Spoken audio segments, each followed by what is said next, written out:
C'est la loi des séries. Les emmerdes, ça vole toujours en escadrille, disait à ce propos Jacques Chirac. L'histoire regorge de ces scénarios catastrophes, en particulier dans l'affaire qui va nous occuper maintenant. La spirale infernale fonctionne à plein. Suivez-moi donc dans l'engrenage. Ça commence par une déroute militaire. La France s'engage en août 1870 dans la guerre contre la Prusse. La défaite de Sedan le 1er septembre et la capture de l'empereur Napoléon III à peine un mois plus tard sont des fiascos retentissants. À Paris, les députés décident de proclamer la République. Un gouvernement local s'installe à l'Hôtel de Ville. Il est rejoint par la foule des Parisiens et par la garde nationale, une milice populaire qui peut intervenir en renfort de l'armée.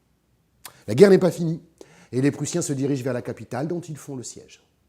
À l'annonce de l'entrée imminente des Prussiens dans Paris, les habitants s'emparent de 400 canons et mitrailleuses pour les regrouper à Montmartre, au but de Chaumont et à Belleville.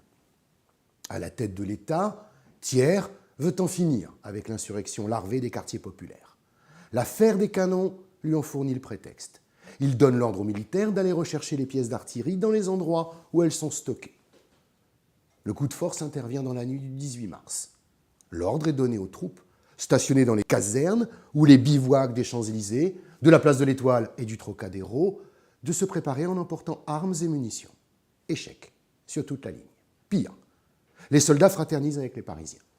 Lorsque le général Lecomte commande l'ouverture du feu sur les manifestants, rien ne se passe. Il est fait prisonnier avec son état-major.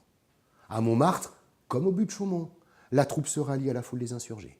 Le général Valentin, préfet de police, a fait occuper par la garde républicaine et diverses unités les Tuileries, la Concorde, les Champs-Élysées, ainsi que les Invalides et l'école militaire, qui doivent accueillir les canons après leur récupération.